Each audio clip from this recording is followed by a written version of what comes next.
2023년 하반기 경남은행 채용이 시작됐습니다. 제 주변에도 은준생이 정말 많아서 경남은행 채용과 관련해서 많은 질문을 받았는데요. 오늘 이 영상으로 경남은행 채용의 모든 것을 털어보도록 하겠습니다. 저는 채용 인터뷰 진행을 맡은 경남은행 아나운서 김도림입니다. 반갑습니다. 저와 채용 꿀팁을 풀어드릴 실무진도 함께 모셨는데요. 안녕하세요. 자기소개 부탁드립니다. 경남은행 인사부 김우진 과장입니다. 반갑습니다. 네, 반갑습니다. 경남은행 인사부 최규동 과장입니다. 네, 채용에 가장 밀접한 실무진 분들을 모셨는데요. 김우진 과장님, 네, 경남은행 채용의 모든 것을 좀 털어볼 시간인데 김우진 과장님 입행하신 지 얼마나 되셨죠? 저는 올해 13년 차입니다. 입행하신 지 13년 차가 되셨으면 경남은행 자랑거리 한번 시원하게 말씀해 주시죠. 자랑거리 너무 많은데 지원자분들이 궁금해하실 내용으로 말씀드리자면은 가장 궁금해하실 급여 부분이 굉장히 좋습니다. 이것을 숫자로 언급하기는 조금 어렵지만 일단 주변 친구들과 비교했을 때 직장에 취업하신 친구들 중에서는 가장 높은 수준 정도로 이해하시면 될 것 같습니다. 채용 사이트에 나와 있는 그 급여로 생각을 하면 될까요? 그거보다는 좀 더 높게 보시면 될 것 같습니다. 지원하시죠. 당장 지원합니다. 그렇죠? 자, 그러면 이렇게 애행심이 느껴지는 답변이었는데요.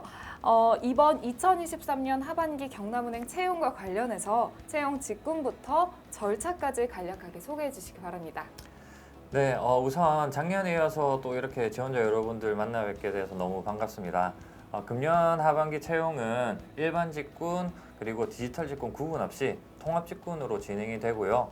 채용 절차는 크게 5가지로 첫 번째 서류 전형, 두 번째 필기 전형, 세 번째 종합 면접, 네 번째 인턴십, 그리고 마지막으로 최종 면접 전형으로 진행이 된다고 알고 계시면 되겠습니다. 좀 과정이 좀 다소 긴 느낌이 없지 않아 있는데요. 그만큼 이제 잘 선별해서 좋은 신입행원을 뽑겠다는 의미인 것 같은데요. 그렇다면 실무진의 시선에서 지원자가 꼭 갖췄으면 하는 역량이 있다면 무엇이 있을까요?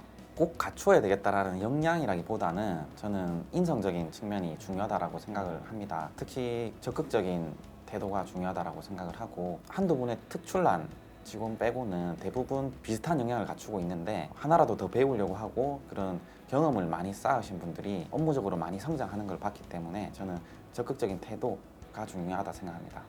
네, 적극성을 굉장히 강조를 해주셨는데요. 그렇다면 채용 절차 하나하나 뜯어봐야겠죠. 우리가 보통 은행권 취업 준비 중이라고 하면 경영, 경제학과를 많이 떠올리는데요. 과장님 두 분은 혹시 어느 학과를 졸업하셨나요? 네, 저는 경제무역학과 나왔고요. 저는 경영학과 나왔습니다. 이렇게 경영경제학과들 많이 떠올리시는데 그렇다면 경영경제가 아닌 비전공자들도 은행권 취업이 힘들지 않을까요? 전공에 관해서는 전혀 겁먹으실 필요가 없습니다. 저희가 이제 지원 자격에도 전혀 제한이 없고요. 어차피 이제 은행에 입행하게 되면 모든 업무를 새로 익혀야 되는 부분이거든요. 그리고 처음부터 잘하는 사람 없다는 말이 정말 맞는 말인 것 같고요. 어떤 힘든 경우가 있더라도 그런 상황을 잘 이겨냄으로써 더욱더 본인이 성숙하는 계기가 될 것이라고 확신합니다. 학과보다는 의지가 중요하다. 네, 맞습니다. 그렇다면 높은 경쟁률을 뚫고 이제 경남은행 신입행원이 됐어요. 입행을 하게 되면 근무지는 어떻게 선정이 되나요? 근무지는 제가 특정해서 말씀드리기는 어렵습니다. 저희 경남은행은 경남 지역에 81개 영업점이 있고 울산에 25개 그리고 부산에도 8개 그리고 대구, 경북, 서울, 경기까지 어디에서 근무를 하겠다라고 말씀드리기는 조금 어렵고 하지만 대부분 연고지 배치되신다 보시면 되고 비연고지로 배치가 되더라도 저희가 합숙소도 있고 지역별로 차등은 있으나 저희 숙소에 지원금이 있기 때문에 어디에 배치되시든 근무지에 대해서 크게 걱정은 안 하셔도 될 것 같습니다. 그렇다면 뭐 숙소 형태는 어떤 식으로 되어 있나요? 뭐 회사 사택이라든지 기숙사형, 뭐 아파트 뭐 이런 식으로 굉장히 많잖아요. 일단 지역마다 차이가 있는데 은행에서 아파트와 계약해서 2~3명씩 거주하고 있는 그런 숙소로 운영되는 곳이 있고 개인적으로 뭐 오피스텔을 구하신다 하시면은 이제 월 지원금을 받아서 생활하시는 분도 계시고 그렇다면 이제 숙소가 싫은 분들도 있을 수 있잖아요. 이런 분들한테는 지원금 외에 또 다른 지원이 있을까요? 저희가 40kg가 넘어서는 분들부터는 유류비에 대해서 지원이 가능합니다. 회사 사택이나 유류비까지 굉장히 다양한 방면으로 지원을 해주시는데요. 너무너무 이제 신입회원들이 혹할 것 같은 정보들이에요. 지금 이 정보들이. 우리 최규동 과장님께서 채용 인터뷰가 작년에 이어서 두 번째 출연이시잖아요. 네네. 그러면 지난 영상에서는 서류 전형의 자격증은 다다익선이다라고 말씀을 해주셨어요. 그런데 오늘 영상에서는 이런 자격증이 채용에 유리하다라고 하는 자격증이 있을까요? 우선 자격증 다다익선 원칙은 그대로 유효합니다. 왜냐하면 이제 자격증이 많으면 많을수록 이제 가점이 들어가는 부분이 있기 때문인데요. 굳이 이제 어떤 자격증이 중요하다고 이제 제가 답변을 드리자면 아무래도 난이도가 조금 높고 희소성이 있는 자격증이 가점을 이제 훨씬 더 많이 받으실 수 있는 부분이 있고요. 하지만 앞서 말씀드린 대로 자격증이 이제 많으면 많을수록 은행에 대한 이런 입행 의지를 저희가 높게 평가를 하고요. 그리고 준비된 인재라는 이런 좋은 인상을 심어 주실 수 있기 때문에 그 부분에 충분히 가점을 받으실 수 있거든요. 그래서 자격증은 많으면 많으실수록 좋다는 말씀 드리겠습니다. 자격증에서 입행 의지와 준비성을 확인한다는 중요한 포인트를 짚어주셨는데요. 서류 전형 이후에 이제 또 필기 시험이 있어요. 아무래도 이 서류 전형의 합격의 기쁨도 잠시일 뿐 가장 많은 걱정을 하고 계신 부분이 아마 필기 시험이 아닐까 하는 생각이 들어요. 그러면 이 필기 시험은 어떻게 준비할 수 있을까요? 일단 필기 시험에 대해서 말씀드리면 이번에는 최초로 저희가 온라인 평가를 도입을 했고 직무 기초 소양 20문제 그리고 디지털 기초 상식 20문제 금융 경영 경제 상식 20문제 총 60문제고 80분에 걸쳐서 치르게 됩니다. 그러면 직무 기초 소양에서는 어떤 문제들이 나올까요? 말 그대로 이제 기초 소양인데 글을 읽고 요지를 잘 파악해내는지 그리고 기초적인 수리 계산이 되는지 라는 이제 고등학교 때 배웠던 국어 수리 문제로 생각하시면 됩니다. 그렇다면 금융 경제 관련 상식 문제는 어떤 문제가 나올까요? 저희 금융권 취업을 준비하신 분이면 금융 자격증을 많이 취득하시거든요. 금융 자격증 난이도 범위 수준으로 보시면 되고 그리고 경영학, 경제학 전공하신 분 사실 유리한 점도 있습니다. 어허. 그러면 마지막 이제 디지털 또 20문제가 나온다고 얘기를 들었어요. 그럼 그 부분은 어떻게 준비하면 될까요? 시중에 있는 저희 금융 DT라는 자격증이 있습니다. 거기와 가장 범위라든지 난이도가 조금 흡사하다라고 생각을 하고 있고 범위로 보면은 저희 빅데이터, 블록체인, 그리고 클라우드, AI 인공지능까지 정말 다양한 범위가 출제가 되기 때문에 경제, 사회, 시사 쪽에 관심이 있으신 분들이 조금 유리하실 수 있습니다. 시험지 난이도를 자격증에 빗대서 설명을 해주셨어요. 그러면 우리 보통 이제 은행을 한 뭐 1년, 2년 이렇게 준비하시는 분들도 계실 텐데 대학생 이제 끝자락에 오게 되면 이제 취업을 해야 할 것 같고 좋은 직장을 갖고 싶고 하면서 빠르게 이제 은행을 준비하는 친구들이 생기잖아요. 그런 분들을 위해서 하나의 팁을 드리자면? 지금 짧은 시간 안에 해결을 하시려고 보시면 시중에 있는 금융권 인적성 문제집을 사서 보시는 게 가장 나으실 것 같습니다. 그 책만 풀어도 충분히 시험을 볼 수 있을까요? 네, 가능합니다. 네. 가능하다고 합니다. 네, 그렇다면 이제 필기 후에 면접이라는 난관이 있죠. 우리 면접 꿀팁이 있다면 최규동 과장님께서 한번 말씀해 주시죠. 면접에 대해서는 자신감, 진솔함 이 두 가지만 기억해 주십시오. 이 두 가지만 기억하셔도 면접 보실 때 큰 도움이 될 거라 생각합니다. 먼저 자신감 굉장히 중요한데요. 자신감을 가지고 계시면 어떤 질문을 받더라도 아무 어려움 없이 대답을 잘 하실 수 있을 겁니다. 그리고 진솔함도 매우 중요합니다. 왜냐하면 이제 이 진솔함은 바로 이제 바른 인성의 기본 중에 기본이라 생각하고요.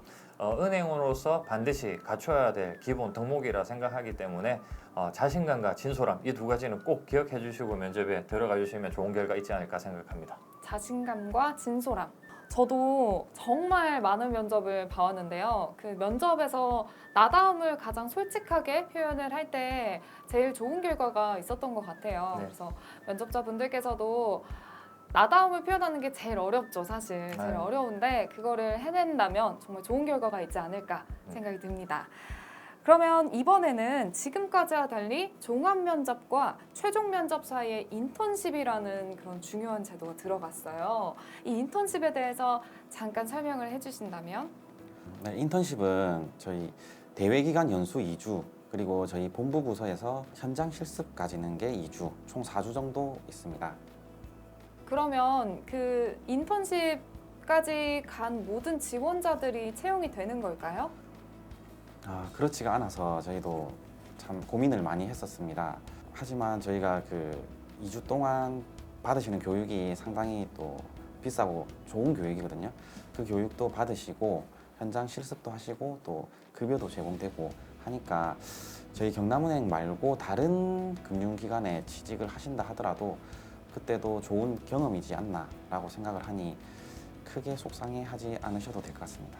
네, 이게 모두가 합격이 되는 건 아니지만 그래도 이 인턴십 과정을 통해서 경력이나 경험을 쌓을 수 있는 시간이라고 얘기를 해주셨는데요. 이제 인턴십이 끝났을 때 최종 면접이 남았잖아요. 최종 면접에서 주의해야 할 행동이 있다면 무엇이 있을까요? 사실 이 많은 지원자분들께서 이제 쉽게 간과하실 수 있는 부분이 면접의 시작은 면접장에 들어서는 순간이라고 이제 생각하시는 분들이 많은데 사실 면접은 이제 집에서 나오시는 순간부터 시작된다고 봐주시면 되겠습니다. 이 말은 뭐냐면 자기 자신을 꾸미고 가면을 써야 된다는 말씀을 드리는 것이 아니라 평소 자신의 있는 모습 그대로를 보여주셔야 더 긍정적인 효과를 이끌어내실 수 있다는 점을 말씀드립니다. 잘 보이기 위한 이런 가식적인 행동은 마이너스 요인이 될 수밖에 없거든요. 그리고 하나 더 말씀드리면 이제 기본적인 예의를 잘 지켜주시면 더 좋은 결과를 얻어내실 수 있지 않을까 생각하고요. 무엇보다 이 경남은행이라는 평생의 동반자를 만나러 간다는 즐거운 마음으로 면접에 임해주신다면 좋은 결과 있지 않을까 생각합니다. 즐거운 마음. 참 네. 어려운데요, 네. 면접 때. 네. 저는 이제 면접 때 제일 중요하다고 생각을 하는 건 인사가 아닐까 싶어요. 네, 맞습니다. 네. 그렇죠, 그렇죠. 인사가 첫 인상을 결정하는 가장 중요한 포인트일 것 같은데 제가 정말 얼마 전까지 취준생이었던 입장에서 이제 은행 선배님들한테 한 가지 질문을 드리고 싶은 게 있어요. 저희가 보통 면접장에 들어가게 되면 가장 먼저 시키는 게 자기소개 부탁드립니다. 네, 맞죠. 그렇죠. 네. 이 자기소개를 좀 더 효과적으로 면접관님들의 마음을 사로잡을 수 있는 포인트가 따로 있을까요? 제 경험에 비추어 보면 제가 두 가지 말씀드릴게요. 저는 종합 면접에서는 사실 제가 김해 사람인데 김해에서 있는 지점을 다 돌아다녔어요. 다 돌아다니고 거기 있는 직원분들 명함을 하나하나 다 받아서 종합 면접 때는 이 명함 다 보여드리면서 제가 여기 들어오기 위해서 이렇게 다 적극적으로 임했다라는 자세를 한번 보여줬었고요. 그리고 임원 면접 때는 자기 소개를 할 때 화로애처럼 싱싱한 남자라고 소개를 하면서 일단 자신감 있는 모습을 많이 보여드렸거든요. 네. 뭐 그렇게 해서 합격하지 않았나 생각을 합니다. 네. 포인트가 있으시네요. 그 준비성이 굉장히 네. 철저하신데요. 최규동 과장님께서는 기억나시는 기억에 남는 게 이제 있다 하면 같은 조에 있던 이제 지원자가 이제 뭐 팔굽혀펴기를 갑자기 했던 지원자도 있었고 갑자기 일어나서 또 노래를 했던 지원자들이 있었거든요. 이제 그 지원자들이 이제 그런 행동을 보면 다 자신감이 우러나와서 이제 했던 행동이 아닐까 싶고 또 저 또한 이제 굉장히 좀 큰 목소리로 이제 대답하고 했던 게 좋은 효과를 발휘해서 지금 이어지고 있지 않나 그렇게 생각합니다. 그러면 그 팔굽혀펴기 했던 분은 네. 혹시 지금도 은행에 계실까요? 아쉽지만 그분이 팔굽혀펴기를 몇 개 못 하셨어요. 뭐 그분은 좀 떨어지셨고요. 노래하셨던 분은 또 굉장히 잘하셔가지고 제 동기로 지금 입행해서 잘 생활하고 있습니다. 근데 두 분 이제 자기소개 그런 답변을 들어보니까 준비성이 정말 중요한 것 같아요. 근데 그 준비가 어떻게 내가 이 준비성을 표현을 할 수 있느냐가 굉장히 중요한 네. 것 같은데 아마 그 준비성을 표현할 수 있는 방법이 자신감이 아닐까 네. 싶습니다. 그렇다면 이제 정말 오늘 인터뷰의 마지막까지 왔어요. 은행권 업무가 쉽지만은 않잖아요, 사실. 저도 이제 은행에 근무를 하면서 많은 은행원분들을 만나왔는데 굉장히 이게 보여지는 일보다 하는 일이 정말 많아요. 이제 은행권 업무에서 힘든 점이 있다면 혹시 어떤 점이 있을까요? 저희가 특수한 업무를 제외하면 3년마다 사실 이동을 하거든요. 그래서 같이 근무했던 동료들하고 이제 정이 들려 하면 헤어지고 이런 부분이 단점이라고 생각을 합니다. 하지만 제가 이걸 단점이라고 말을 하면 오히려 장점이라고 하시는 분도 계시거든요. 다른 직장에서는 사실 사람과 사람이 있다 보니 안 맞는 사람이 있을 수 있어요. 그러면은 그분과 이제 평생을 함께 해야 되는데 저희 같은 경우에는 1년, 2년, 길게 해봤자 3년 정도니까 그 기간 동안 잘 맞춰보자라고 생각하셔서 오히려 장점이다 그게 말씀하시는 분도 계십니다. 그러면 2, 3년 시기마다 이제 발령이 된다고 하는데 발령은 뭐 연고지 쪽으로 발령이 되는 걸까요? 대부분 연고지 배치를 우선적으로 하는데 상황에 따라서 비연고지로 가실 수도 있습니다. 하지만 제가 앞서서 말씀드린 것처럼 비연고지 가실 경우 숙소라든지 뭐 지원금이 있기 때문에 크게 걱정 안 하셔도 됩니다. 네, 저도 개인적으로 지금 여기가 비연고지거든요. 저도 이제 은행에서 사택을 제공을 해줘서 지내고 있는데 너무너무 쾌적하고 행복합니다. 개인적으로 비연고지 지원이 꽤나 든든해서 추천해드립니다. 그렇다면 우리 이제 경남은행의 이 힘든 점을 극복할 수 있는 정말 큰 장점이 있다면? 짧고 간략하게 말씀드리면 경남은행은 이제 저뿐만 아니라 모든 직원이 이제 함께 살아가는 삶의 터전이라 생각하고요. 그리고 조직과 내가 함께 발전해 나갈 수 있는 누구보다 따뜻한 은행이 경남은행이라 생각합니다. 그러면 우리 이제 앞으로 들어올 신입행원 분들께 은행 선배로서 한마디 해주신다면 한번 부탁드리겠습니다. 일단 제가 처음 이런 영상을 찍어봐가지고 많이 떨리고 무슨 말을 했는지 잘 모르겠는데 일단 지원자분들께 많이 도움이 됐으면 좋겠다 생각하고요. 일단 제가 취업할 때도 사실 취업 시장이 힘들다 했는데 지금만큼 힘들진 않았던 것 같아요. 그래서 많이 힘들지만 뭐 최선을 다해서 열심히 하시면 좋은 결과가 있을 거니까 끝까지 파이팅 하십시오. 앞서 말씀드린 대로 자신감과 진솔함 이 두 가지 꼭 기억해 주시고요. 저도 예전에 지원할 때 자기소개서에도 조금 썼던 내용인 것 같긴 한데 옛말에 진인사 대천명이라는 말이 있잖아요. 인간으로서 할 도리를 다하고 이제 모든 결과는 이제 하늘의 뜻에 맡기겠다는 이제 사자성어인데 은행에 이제 들어오시기 위해서 많은 노력하신 만큼 그만큼 좋은 결과 있으시면 좋겠다는 말씀 드리고요. 저희 경남은행에 많은 열정과 정성을 가진 지원자분들이 지원해 주시기를 기다리고 있겠습니다. 네, 오늘 짧은 시간이었지만 정말 이렇게 두 분 귀한 시간 내주셔서 진심으로 감사드립니다. 오늘 이 시간이 채용 지원자분들께도 정말 도움이 되는 영상이 아닐까 싶은데요. 저희 다 같이 파이팅 외치면서 마무리해볼까요? 그럴까요? 네, 좋습니다. 네, 네. 좋습니다. 네. 네, 경남은행 신입행원 지원자 여러분들의 도전을 응원합니다. 아자아자 파이팅!